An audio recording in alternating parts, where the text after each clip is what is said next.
So we're reading from Bhagavad Gita, chapter 10, verse 3. Bhagavad Gita, chapter 10, verse 3. Yo mamajam manadim cha veti lokamaheshwaram asamudasa madveshu sarva papa pramuchyate. He who knows me as the unborn, as the beginningless, as the Supreme Lord of all the worlds. He alone, undeluded amongst men, is free from all sins. Om Ajnanatimirandasya Jnananjana Shalakaya Chakshurunmilitam Yena Tasmai Shri Guruve Namaha Shri Chaitanya Manobhistam Sthapitam Yena Bhutale Swayam Rupakadamayam Dadati Swapadantikam Vandeham Shri Guru Shri Yutapadakamalam Shri Gurun Vaishnavamscha Shri Rupam Sakrajatam Sagunaragunatam Vitam Sajivam Sadvaitam Savadutam Parijana Sahitam Krishna Chaitanya Devam Sri Radha Krishna Padan Saguna Lalita Sri Vishakha Vitamscha He Krishna Karuna Sindhu Dina Bandhu Jagatpate Gopesha Gopika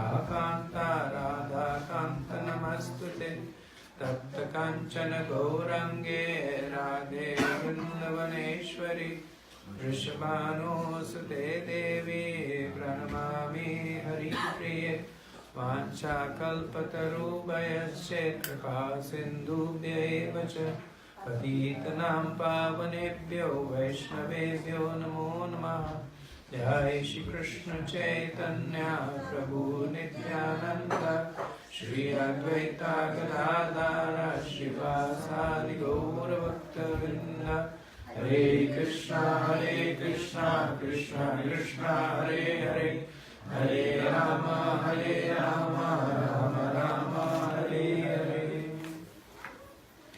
Hare Krishna. Hare Krishna. So thank you very much for being here. I know it's cold and windy outside, and I think it's getting colder by the minute, so it'll be probably colder by the time we go back. So we definitely appreciate the sincerity that you could be curled in the comfort of your house, but you came, you drove, and to give us your association. Thank you very much for that. So continuing our discussion on the chapter 10 of the Bhagavad Gita, Opulence of the Absolute. This chapter, as we discussed, is the beginning of Krishna introducing himself to Arjuna and to us in increasing details. So in chapter 9, he had revealed in the most confidential knowledge about his relationship with the devotees, or with people in general, but more so with devotees. And in 10, 11 and 12, he begins to speak about, so a natural question that is asked is Krishna describes a very sweet relationship with his devotees, so a natural question that is asked is that how do we perceive you? How can we see you? How can we develop a relationship? Because to develop a relationship with a person, you have to know the person. You can't really develop a relationship with an unknown person, or with a force, or with a concept, or with a notion. It is something very, very personal. So that's why Krishna begins to speak more and more about himself to facilitate this understanding in us. In a way, Krishna is beyond the senses. In a way, he is incomprehensible. And sometimes people say that if Krishna is achyuta, he is incomprehensible, he is adhoksajay, if he is beyond the senses, then isn't that a contradiction? That now he is trying to explain himself. And the acharyas say it's not a contradiction, because Krishna may be beyond our senses, but it does not limit him. So it does not limit him from revealing himself to the extent that he wants. So we can never fully understand Krishna, but we can understand Krishna to the extent that he reveals himself, and that is a symptom of his mercy. He has no need to do that, but he does that because when we understand Krishna, we develop some love and affection for him, and then we try and solidify our relationship. So here he says, he only undiluted amongst men. So to some extent, this is a call out to a verse that Krishna spoke in the seventh the seventh chapter. It talks about the purport. Manusyanam sahasretu Manusyanam sahasretu kasya yatiti siddhaya. That out of thousands of people, very few will even try for perfection. And out of those, very few will turn to Krishna. And out of those, very few will understand Krishna. So he's saying that, he's speaking about those men, that undiluted amongst men are freed from sins. So the interesting thing to note in this verse is that Krishna talks about three characteristics of himself. Right? He says that he who knows me as the unborn, the beginningless, and the supreme Lord of all the worlds. The first two qualities, even we have. So the soul, in the second chapter, Krishna himself tells to Arjuna that never was there a time when you were not born, and never will be a time when you will not exist. So there's the same Anadim Ananta, that there is no beginning to you and there is no end to you. So, one might say, then what's the difference between the Jiva and Krishna? These qualities that Krishna is calling out, that he's Ajamanadim, same quality he applies to the Jiva. Jiva is Ajamanadim. And then he says the Supreme Lord of all the worlds.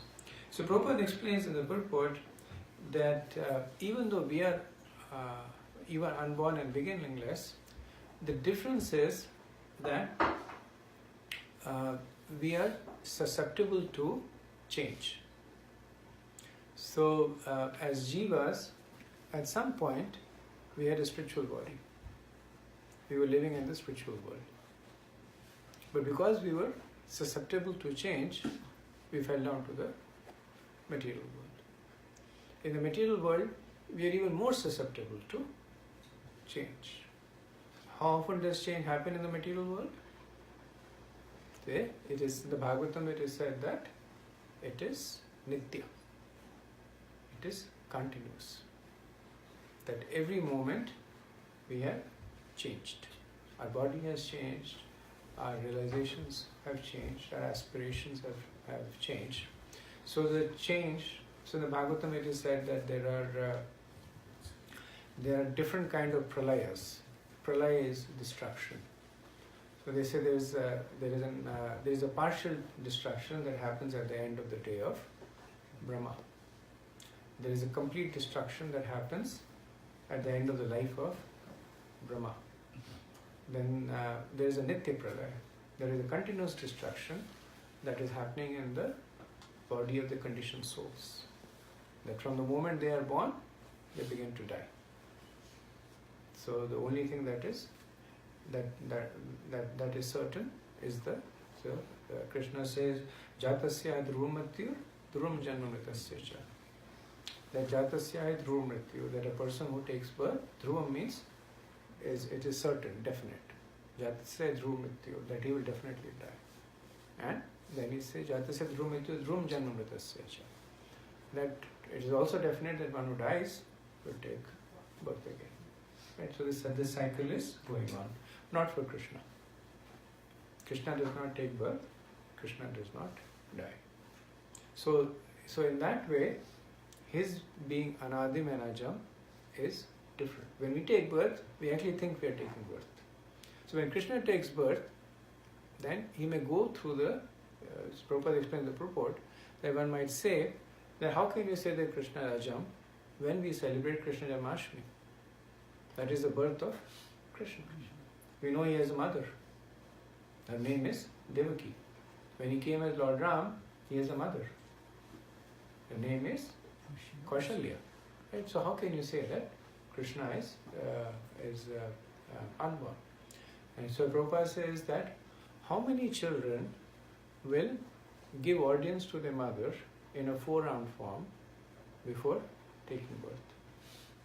So the Bhagavatam it is explained that before Krishna took birth, he appeared before Devaki and Vasudeva in a 4-round form as Lord Vishnu, bearing conch and lotus and Sudarshan Chakra and Gada, and he gave them instructions. And then after that, he entered into the heart of Devaki and appeared for them. So just like an actor can play different parts, Krishna plays different parts. So that's why when we celebrate Krishna Janmashtami, we don't really say that it's Krishna's birthday. We say it's Krishna's appearance day. So difference is that appearance means that he appears with his own free will.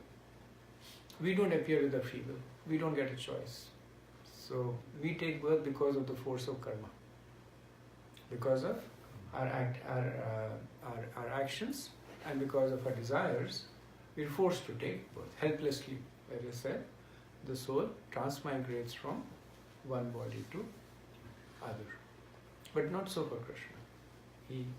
He appears and he disappears on his own free will.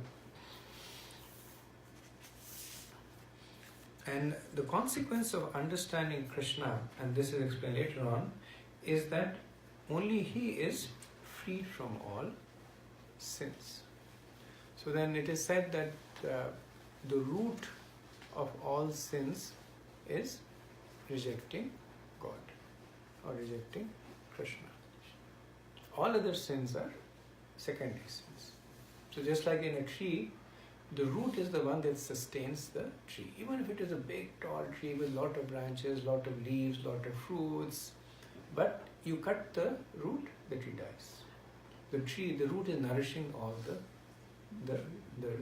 branches and the fruits and the leaves. So same thing. The root of all our sins is that we have turned our face to Krishna. All the other sins are secondary sins. Even the piety that we do is considered to be sinful because it is also coming from the same conception that we may be giving in charity, or it's very said that in the Bhagavatam it is said that piety can appear in different ways: giving in charity, digging wells, giving food to the hungry, then giving water to the thirsty, giving shelter to the homeless, giving education to people. These are all ways that are considered to be pristine piety, very strong pious activities that are there. But ultimately they are also all sinful because they are coming from the same root. And they are coming from the root of turning away from Krishna. Any questions, comments on this? Yes, Phil? Like in Bhagavatam also it is explained, and as you rightly explained now, Krishna is unborn, and our birth and death is not death. Birth is not totally different than what Krishna is appears. Now, when we talk about the associates of Krishna and all the Mahajanas and the great souls who also appear as an incarnation, like Vyasudev or for that matter Prabhupada, how that is different than the normal living entity. They also come as per their will or on the instruction of the Supreme Lord on a mission. Of how that, can you little explain on that? It's a good question. I don't think I have a definitive answer, but Prabhupada at one point said that the close associates of Krishna allow themselves to be used by Krishna as he desires. So like the Pandavas, Kunti Devi. So they take birth in the material world. They go through trials and tribulations because Krishna is using them for his mission, for a certain purpose. So so their birth may not be voluntary, but it is different from our birth. They don't take birth under the force of karma. They take birth as a desire to serve Krishna. Now there are some even more exalted Nitya Siddhas who take birth, but they are what are known as I forget the term. I think that they're known as so they know who they are at all points of time. So even if they take birth in the material world, they have full remembrance of the spiritual identity. So they are never like Tulsi Devi. Right, when she took birth and Lord Brahma came to give her benediction. So Lord Brahma said that, what benediction can I give you? You are an eternal associate of Krishna, and you know that very well. And then Tulsi Devi said, yes, but I'm here because of the curse of Radharani, so we have to go through the motions. So give me the benedictions that I want. So then Brahma gave her the benedictions. So these are Parshads. So Parshads are different category. They are not Jivas. They are Krishna's internal energy. So they are not Vishnu Tattvas. They are Jiva Tattvas, but they are not the regular. They are not the regular Jivas. So they don't get illusioned. They're almost like Krishna. Not Krishna, but they're almost like Krishna. Because they're so closely linked with Krishna in their service. And then souls like Srila Prabhupada, Bhaktisiddhanta, Saraswati Thakur. Prabhupada once, this is only once, it's a little controversial also, but Prabhupada once, his disciples asked him that, who are you in the spiritual world? And then Prabhupada said, if I told you, you would faint. And he didn't speak anything more than that. So the understanding we get is that he was aware of his Siddha Pranali, but he didn't want to get into the whole thing, because then his disciples would ask him, what is my Siddha Pranali, etc. So I'm sorry I don't have a definite answer, but I think it kind of depends on the nature. Question? Just now you said that doing pious activities means turning away from Krishna. Doing pious activity does not mean turning away from Krishna, but doing pious activities while turning away from Krishna is at the same platform as sinful activities. Right? Because ultimately it will force you to take another birth. It will force you to have another material body, which is going to be again conditioned. So, but choice between sinful and pious, good idea to do pious activities, but better to do devotional service. So like in past there were several kings and all, they did several pious activities, and those were the merit points by which Krishna got impressed with them, and that's why Krishna himself came down. So was it just because of the devotional activity, or both pious and devotional activities? Whose example are you giving? Like even several kings who are pious, like one who Durvasa Muni or something, one he was doing Ekadashi Vrat, and Amrish Maharaj, right? Amrish Maharaj? Yeah, so like he was pious, like he used to give so much of his kingdom and cows and everything. And so he was pious as well as devotional, or he was just devotional. That's why Krishna was so much in the favor of him. That's why he came down, or he sent a chakra to save him from the Right. Yeah, you're right. Amrish Maharaj's primary qualification was that he was strongly devoted to Krishna. Okay. So it is said that the 9 process of devotional service, Shravana, Kirtana, Smaran, Vandanam, Amrish Maharaj had perfected all 9 of them. Mm-hmm. It is said by perfecting one of them, you get Krishna's mercy, but he had perfected all 9 of them. So he was such an exalted devotee, and everything that he did was basically to increase his service to Krishna, like following of Ekadashi, giving of charity. So it was in the context of his devotion. In general, I know it may sound a little, but general Krishna is not impressed by pious activities. Krishna does not care about pious activities. Just like he does not care about impious activities, he does not care about pious activities. Right? So what Krishna cares about is devotional service. So you can be the most pious person, but Krishna will not look at you out of the corner of his eyes if you have no bhakti.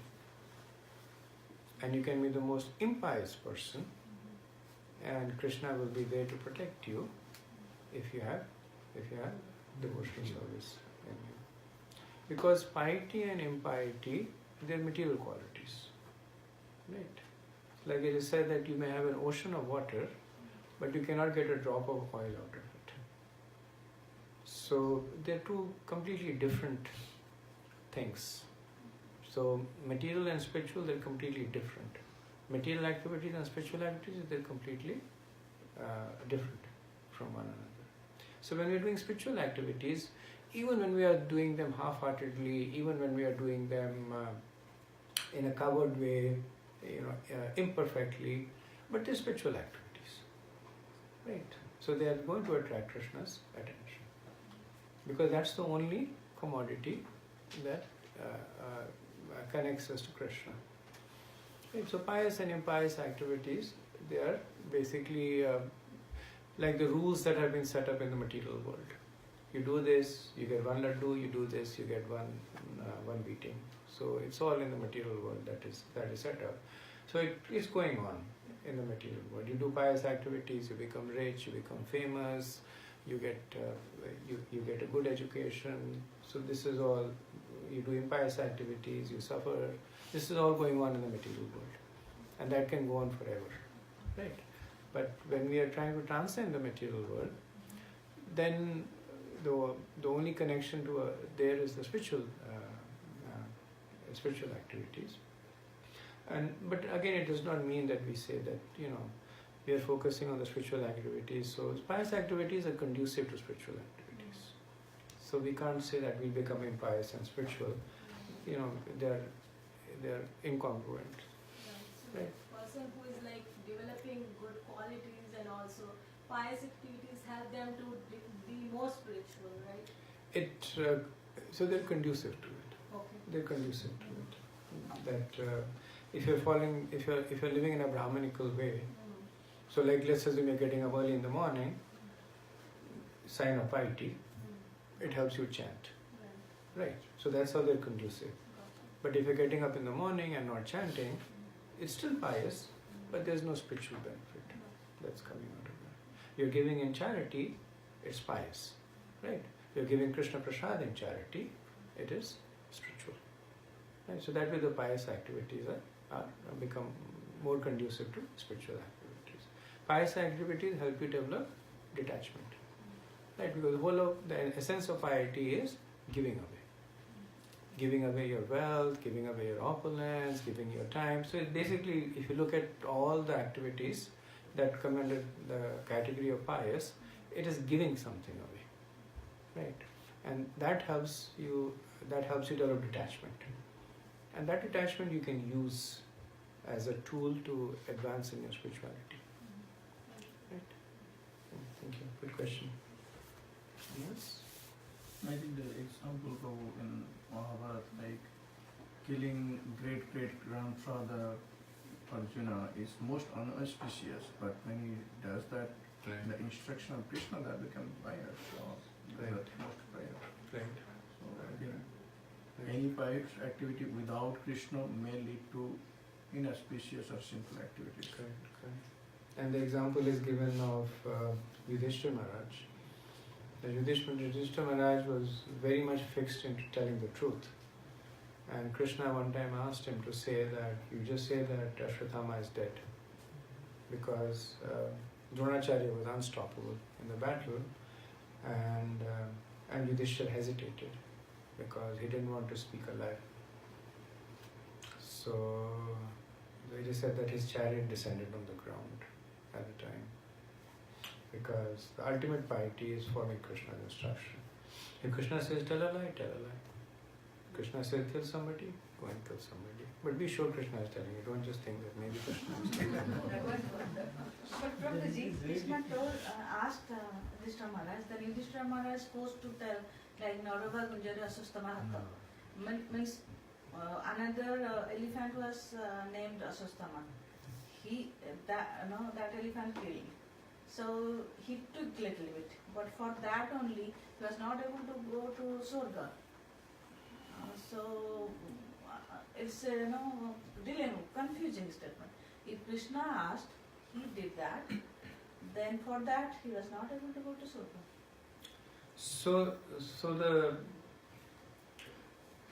a lot of the pastimes in the Mahabharata are a little difficult to explain because they are on different levels. The Pandavas had nothing to do with Swarga. They did not care about Swarga, right? Because they are eternal associates of Krishna. When they went to Swarga, and Indra said, I don't know what to do with you because you don't belong over here. You're Krishna's associates. You belong over there. So it is unlikely that Yudhishthira would care that much about whatever it is. Most of the acharyas, they explain that the incidents in Mahabharata have been crafted for particular teachings and lessons, etc. Like when Arjun fell, right, he asked, why did I fall? And Yudhishthira said, because you were proud of your skills. When Draupadi fell, she asked, why did I fall? She said, I have been chaste to all of you, why did I fall? And Yudhishthira said, you fell because you were married to all five of us, but you had special affection for Arjun. That's why you fell. So when I was reading that, I was saying it's pretty heavy, right? Just because it's natural for a person to have more affection for one person, especially because Arjun had actually won another Swayamvar, part of it. And Arjun was, he was a Kshatriya. It was his nature to be chivalrous. That was his nature. Kshatriyas would boast, and that's his nature there. But the lesson is there for us. The important thing is the ending was all glorious. They continued back in their association with Krishna. Continuing their service. That's my takeaway. Even it's mysterious to understand because just one instant we can't relate. There are a number of number of activities that permutation, combination. So Krishna used to give the final result. Maybe. Yamaraj gives that. So Krishna doesn't care about karma, right? Oh. So Yamaraj has an assistant called Chitragupta. So Chitragupta is writing, and then when the person dies, then he adds the total from both the columns, and then he gives. जैसे कि suppose Yashoda माई को ऐसा लिखाना था role, तब देवकी माता को उनको बेटा जैसा वो कौन कितने लाइफ पहले ऐसा प्रे कर रहे थे, फिर कृष्णा सोचे कि ऐसा ये जो कर्म यमराजा करते हैं या कृष्णा डिसाइड करते हैं? नहीं, जैसे for Yashoda and Devaki, they are not subject to the cycle of karma. Okay. Because they are eternal associates of Krishna. Now Devaki and Vasudev, they were Sutap and Prishni in their, they were Prajapatis, and they had done this austerities, and Krishna said, 3 births I will come as your child.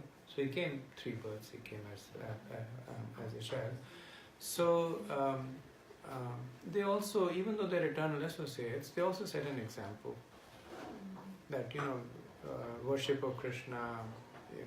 At that time, the worship of Krishna was through the performance of meditation, so that's what they did. But they also want to set that example. Okay, anything else? So just a question, when does the karma start?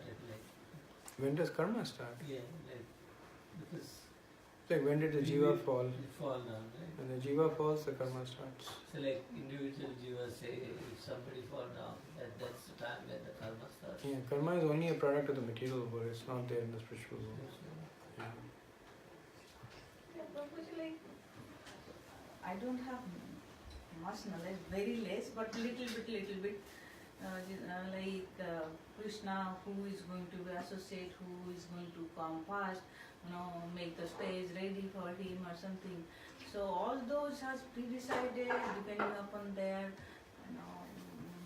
role with Krishna previously. A lot of it is pre-decided. It's like, so if Krishna were to look at you, he will tell you your future, right? He will say that this is going to happen to you next year, this will happen to you in next birth, and this will happen to you 10,000 births. Hopefully there are no 10,000 births, but if there were, he would tell you. Right? So then how do you understand that? This is considered to be a minor siddhi. Being Trikalagya is one of the minor Ashtasiddhis. So most of the yogis have that siddhi. They can look at you, they can tell your past, and they can tell your future. So the question is, if you can tell me my future, does it mean that my future is pre-decided? Which means that have I no free will? Right? Am I just going to live my life as the yogi has told? So the answer is yes and no. That when they look at you, they extrapolate where you are right now, and they're able to say that okay, this is what you're doing. This is the cycle of karma. This is how it will work out. But you always have the power to change it.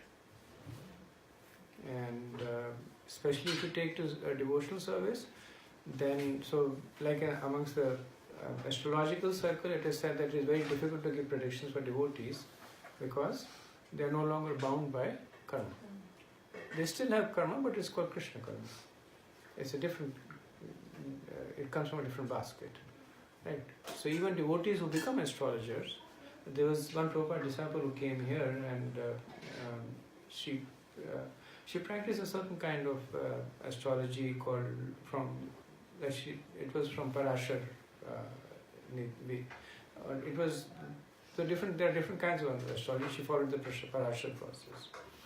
And I had gone to talk to her, and as a preamble, she said that Srila Prabhupada she was a Prabhupada disciple, so she said, Prabhupada said that astrology doesn't work for devotees. So whatever I'm telling you is probably wrong, but if you want to ask, you can ask. But she said it works more so for people who are in the cycle of karma. Yeah. So your free will increases.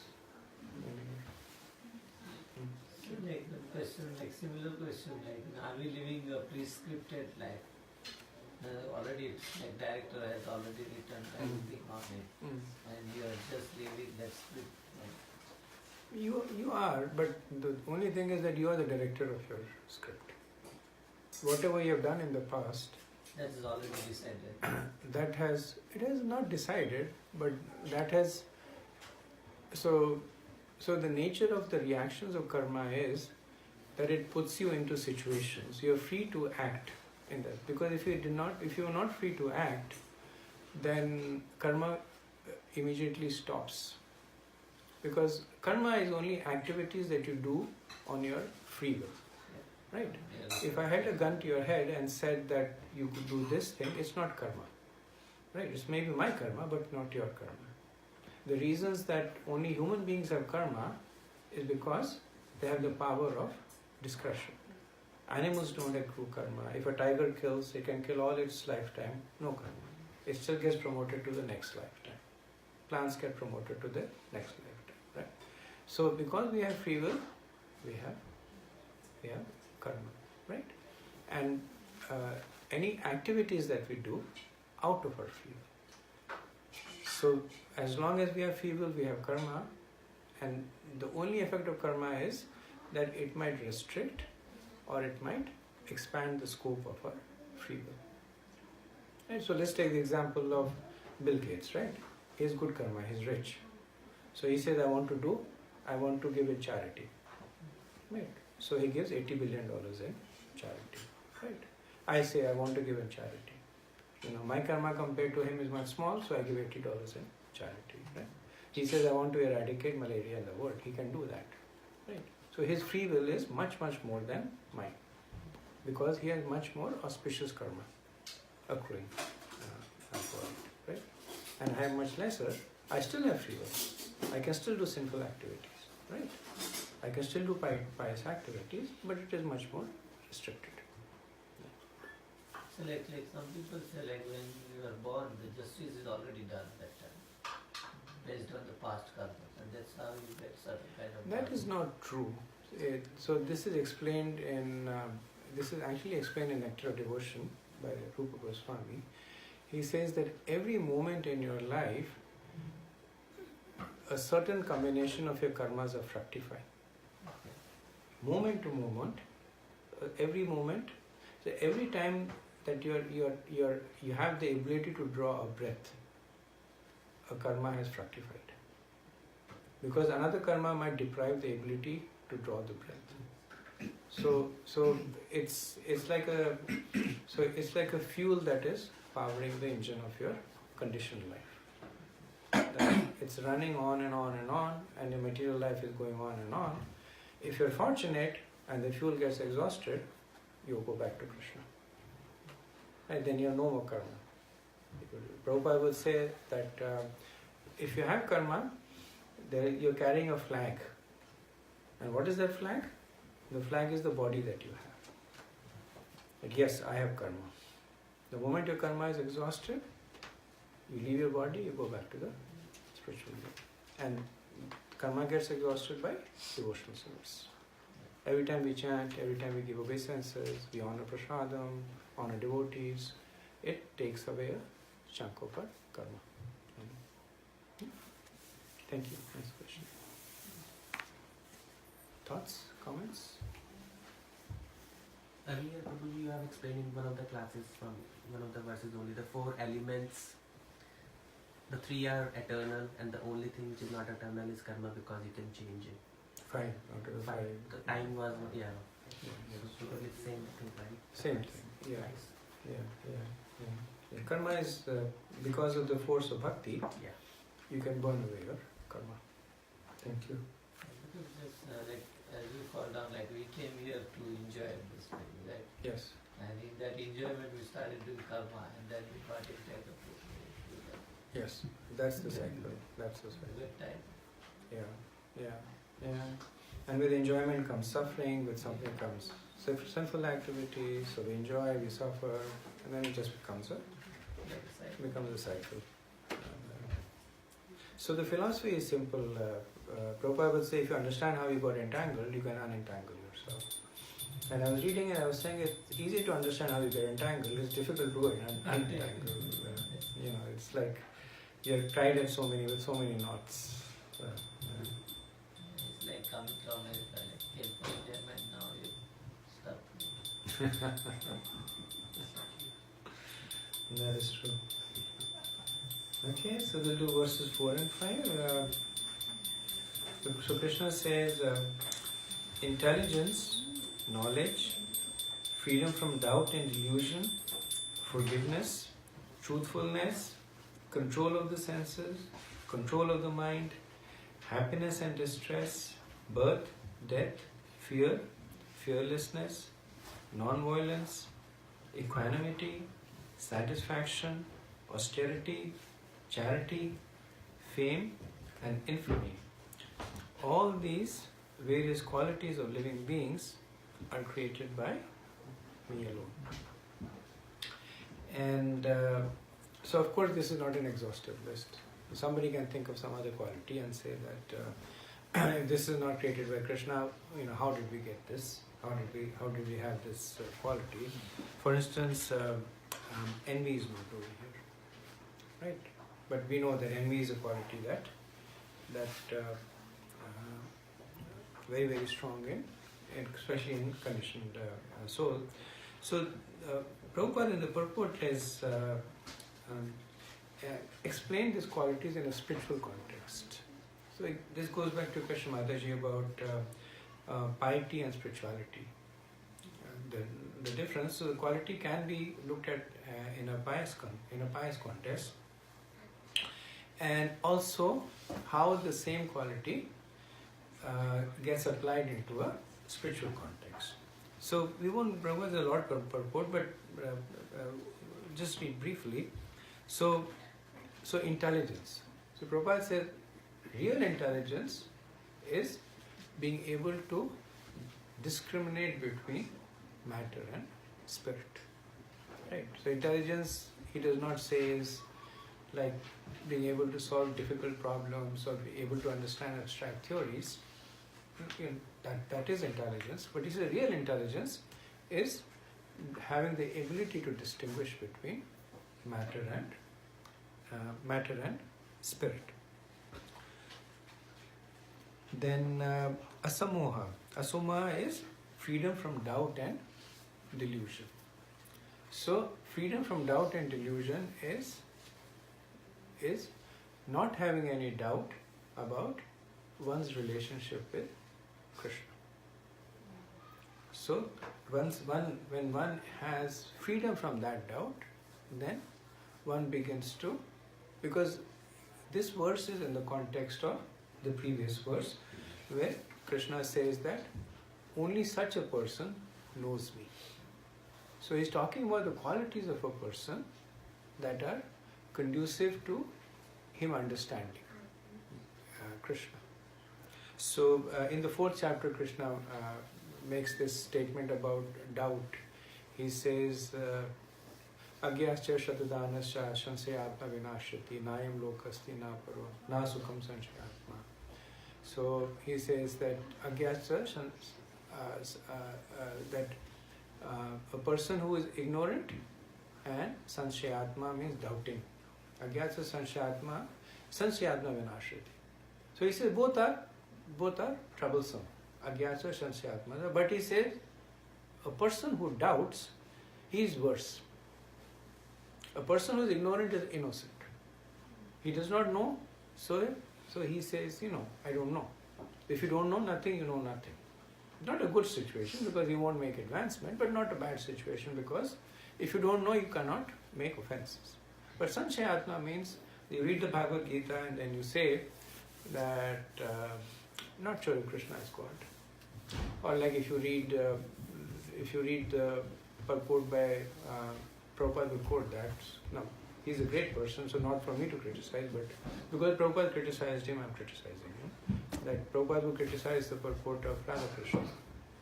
Because Radha Krishna in his commentary on the Bhagavad Gita, he always denied the existence of Krishna. So when Krishna says Sarvadharam Parityaja Mamekam Sharanam Raj, he says that Krishna does not mean that you surrender to him. But Krishna is saying that you surrender to the Krishna within you, because he's an impersonalist. So he would turn around all the verses and take Krishna away or minimize the position of Krishna. So these kind of things plant doubts, and they come from the mind of a person who also has doubt. So when a person has doubt, he tends to be more offensive. He will tend to, because he knows something, so he will tend to use that knowledge to criticize or to denigrate. So that is why when the definition of a spiritual master comes in the 4th chapter, then the main quality of a sincere disciple is to inquire. And the main quality of a sincere spiritual master is to answer those inquiries. Because through this process, then one becomes a samoha. One becomes not deluded. Then Kshama, Prabhupada says, is tolerance and forgiveness. So the quality of a devotee is that the devotee will forgive the other person even before the person asks for forgiveness. And the real quality of a devotee is that he should wish well for the person who is offending him. He should wish well for the person, especially for the person who is troubling him. Because that person is in a very precarious situation. That if somebody is offending a devotee and the devotee takes offense, then the other person's spiritual life is destroyed.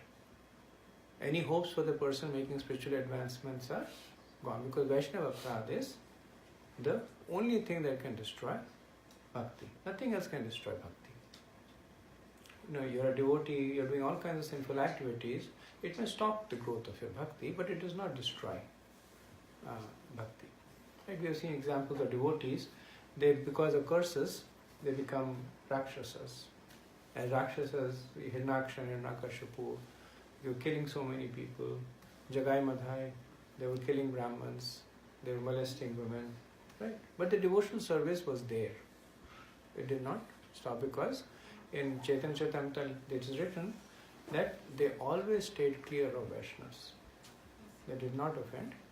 They were careful not to offend Vaishnavas. So this quality of Kshama is very important. Tolerance and forgiveness very important for devotees, because the nature of a devotee is that as they are progressing towards Krishna, they want others also to progress.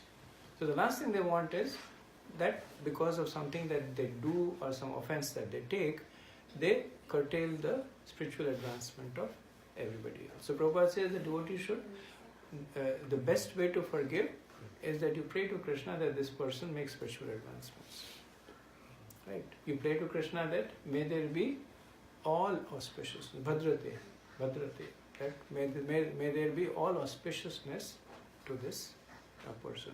Now we are not at that level where we say that you take away our pious activity. At least I am not at that level. Now there are devotees who, when people offend them, they say that may my pious activities accrue to you. I have very little pious activities, so I hold on to them. But advanced devotees, they have that mood, because what they are seeing is that this person, his situation is precarious. How can I help him? So let him take my pious activity. But that's a high level. At our level, we can at least forgive, and when forgiving, we can wish that they get all the mercy of Krishna. Then Satyam, truthfulness. So truthfulness, Prabhupada says, is speaking things as they are plainly. So it sounds like a simple thing, but if you read Prabhupada, it's a nice purport, you should read it. But if you read Prabhupada's purport, he says sometimes people don't speak truth because they're scared of offending other person. Now the nature of devotees does not want to offend, but not speaking the truth is actually more harmful to the other person. Right? The other person comes to you and says that I have this problem, I smoke cigarettes. Person says, that's okay, no problem. Right? So then you're offended. You may not be offending the person, but it's actually harming the person. Because he'll go back and he says that Vishnu Das told me, no problem, continue to smoke. So he'll buy another pack of cigarettes and smoke. So, yeah, go ahead. ये तो बहुत contradictory है. जैसे कि क्षमा भी कर, we have to forgive someone. Right. Seeing and understand that it's not good. Whatever they are doing, it's not good. Even if we are not offending them, not telling them the truth, but mentally, मानसिक रूप में वो हो जाता है. What? Like Yeah. मतलब what they are doing, it's not good. No? Suppose I have personal experience. So many mood swings. Right. Suppose they will ask seva. If I have 1 or 2 or 3 seva, I can do. Okay, but they don't understand. Sometimes okay, you are doing this, add this. Then it came to my mind, how can somebody ask so much? but they are doing their best so that everything will flourish or something. Then in mentally, I was thinking it's not good. Whatever we are doing, it's not just pushing the devotees. But I respect them. So I can't, both the truth I can tell. At the same time, as Prabhupada told, like everyone, it's not my level because I have no pious activities I can give them. But at the same time, I have to think, you have So to work two things there. I think what you're asking is a very good and practical question, which is, when you're in the association of devotees, then everything that is good and bad that is happening around you is through the agency of devotees, right?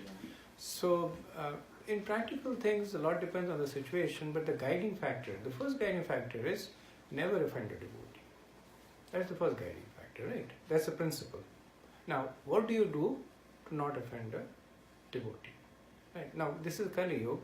So, in the age of Kali, thinking is not the same as doing. Now, it does not mean we sit down and continue to think bad things about them, but in the age of Kali, if you think good things, you get the credit for that. If you think bad things, you don't get any adverse reaction. In Satyuga, it's the opposite. If you think bad things, then you get the adverse reaction for it, but you have to do good things to get the reaction for it. So this is a concession in the age of Kali, right? Because we are weak-minded. That is there. So let's not worry about what our mind is what's going on in our mind, as long as it's not coming in action. But the guiding principle is do not offend devotees. Now, if you're in a situation that you feel may lead to you offending devotees, it is better not to be in that situation. That is where intelligence, discrimination, etc. happens. I've personally seen so many devotees who have been in the situation where somebody is filing services with them, and they'll say, Prabhu, I'm sorry, I have to respectfully decline. Right. And that's the end. That's the end of it. Maybe the other devotee, may not like it, but they will at least appreciate the maturity of the devotee. Because the nature of devotees is they try to engage everybody around them. Right? They'll say, I remember once we were in the temple and we were standing and talking, and there was a Mataji sitting in the ashram, and she was looking on at us talking, and she opened the window, and there were 6 of us, 3 couples we were talking. And she said, what are you all 6 doing and standing there talking? And we said, we're talking. So she said, you see that flower bed? You start weeding it out. And then you talk as you weed out. And then we said, okay.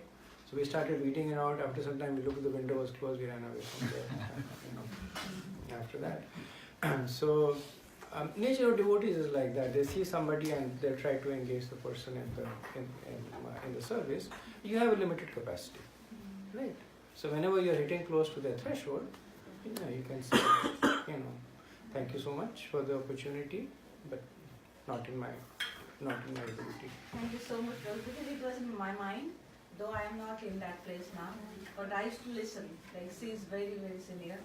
So, do you know this happened? Why they are not coming? And I always think, if you behave like this, nobody is going to come. But so many times I thought to disclose it, but looking at their love and affection towards me and Prabhuji and our family, I thought not to do that. Every time they used to pray like,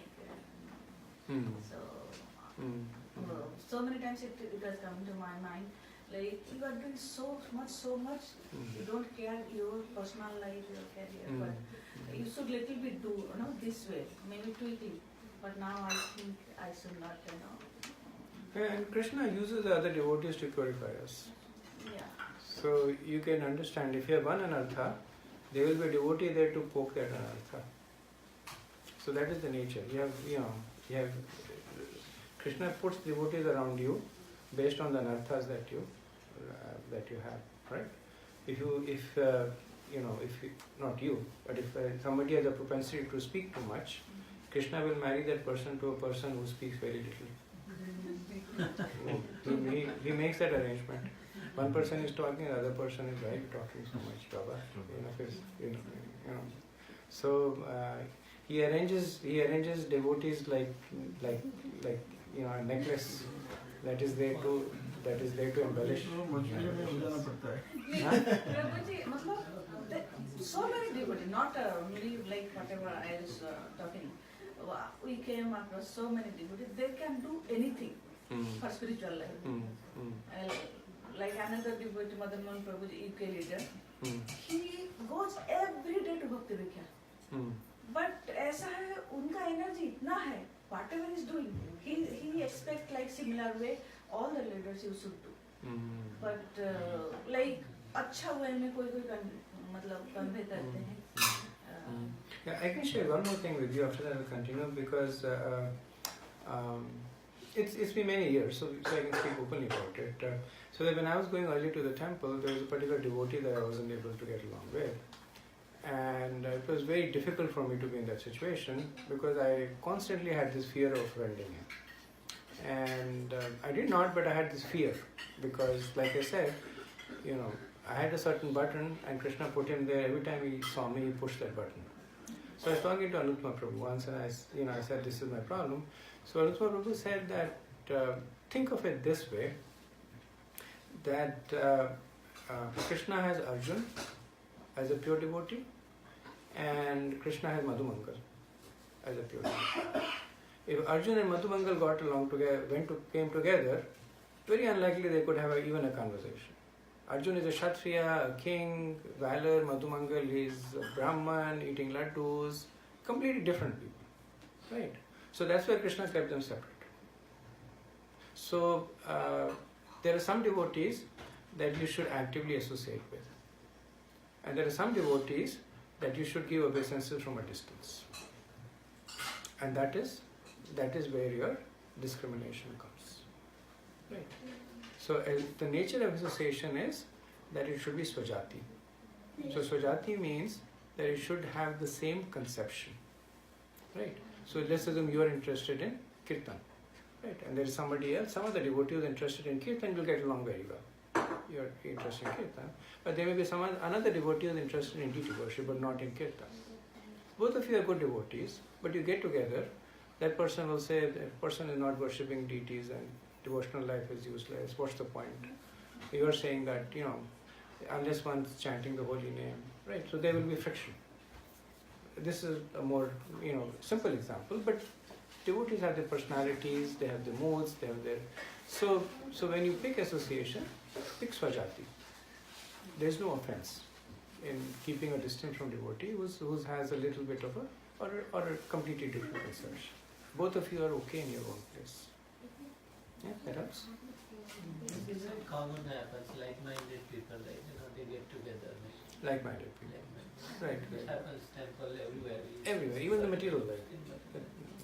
Even it might be happening for me, like so many people would think, why she's not doing whatever I'm asking, or maybe as I'm thinking about others, so many people might be thinking about me. It might be, yeah. Sure.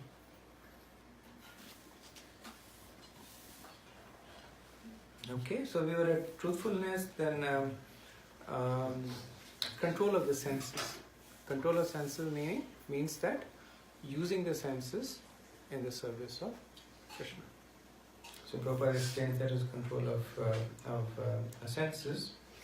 Then sukham, pleasure or happiness, is that which is favorable for the cultivation of spiritual life or Krishna consciousness. And let me see. So they're all good qualities. Like I said, you should read them.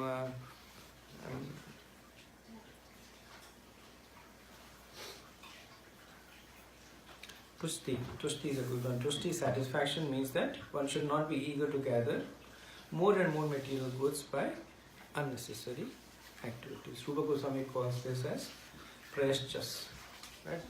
Excessive endeavor for small material gains. Tapas. Tapas is austerity, and austerity, Prabhupada explains, is those activities that are conducive to spiritual development. Like fasting for Janmashtami, fasting for Ekadashi, taking a bath to worship the deities, and serving devotees. So these are all forms of of tapas. So in the conclusion, Prabhupada says, of whatever we find, good or bad, the origin is Krishna. Nothing can manifest itself in this material world which is not in Krishna. That is knowledge. Although we know that things are differently situated, we should realize that everything flows from Krishna. So one may ask that what about the bad qualities? What about qualities of anger and envy, etc.? So in the context of the explanation Prabhupada has given, that the quality is bad if it is not used in the connection of Krishna. And every quality is good if it is used in connection of Krishna. He gives the example of Arjun. Arjun used his anger in the service of Krishna. So it's spiritual. It's devotional. The gopis, they use their lust in connection with Krishna. It's spiritual. So otherwise, Krishna says earlier on in the Bhagavad Gita that because of this lust, this whole material world is running. It is a substance that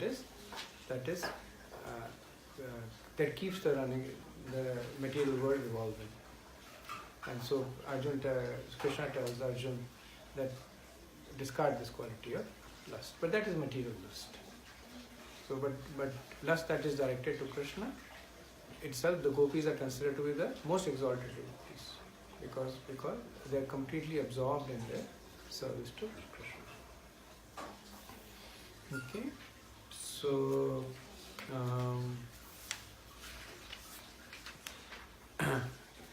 the 7 great sages, and before them 4 other great sages and the Manus come from me, born from my mind, and all the living beings populating the various planets descend from them. Right? So Krishna is making this point. Prabhupada says that Krishna is talking about 25 Prajapatis over here. So he's talking about the Saptarishis, he's talking about the 4 Kumars, so that is 7 plus 4, 11, and then the 14 Manus. So he's talking about these 25 people who are the Prajapatis. Now the 4 Kumars, they are brahmacharis, they don't marry, but they are Prajapatis in the way that from them knowledge of the Vedas descend, how the material world, what is karma. So they are the preceptors. So the preceptors are also considered to be, in a way, as the father, as a father figure. And the point that Krishna is trying to impress on Arjun, that there is nothing in this material world that is separate from Krishna. The only reason that it appears separate from Krishna is because we consider it to be separate. But if our vision was to change, then we can see Krishna everywhere in the material world. Okay, so we'll stop over here. Thank you very much. Hare Krishna, Srila Prabhupada.